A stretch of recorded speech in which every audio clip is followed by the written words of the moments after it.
Section 28 of the Act requires specifically that local public schools must request, collect, and compile data about citizenship and immigration status of enrolling students to report to the State Board of Education.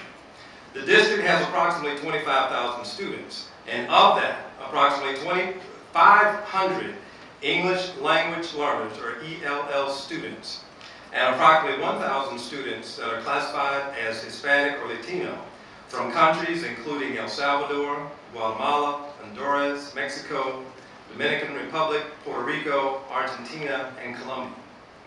In the early days of implementation, Birmingham City Schools experienced approximately 75 student withdrawals and a higher than usual absentee rate.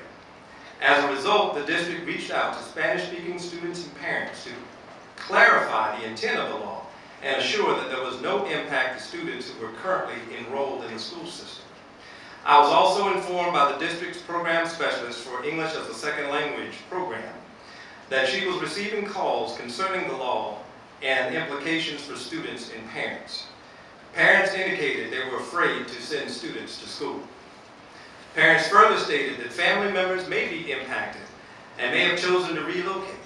And we know research has shown that there can be a 3 to 6 month loss in academic gains attributed to this type of relocation.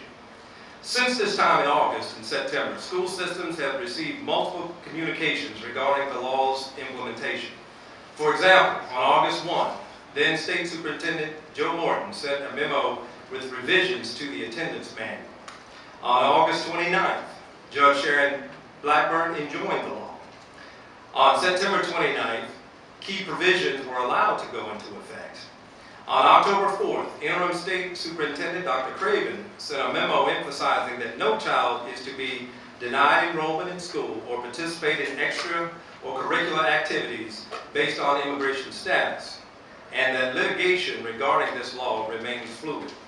On October 14th, Interim Superintendent Craven sent a memo stating that the 11th Judicial Circuit entered an order that stops implementation of Section 28. School systems were asked to use the original enrollment process. On October 31st, 2011, school districts received information from the U.S. Attorney General Perez requesting student data surrounding the implementation and effects of the law. And on November 2nd, Interim Superintendent Craven asked superintendents to allow parties involved in this issue to resolve outstanding issues before providing this response. As Chief Executive Officer of the Birmingham City School System, know that I am obligated to carry out the laws, policies, and guidelines procedures of the State of Alabama, the State Board of Education, the Alabama State Department of Education, and the Birmingham Board of Education, and I will continue to do so. However, as outlined by the stream of communications from the state and federal level, school districts have been placed in the middle of this issue.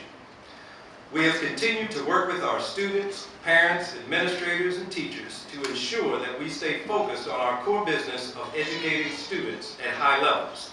We have also made it a point to address any related issues that may develop.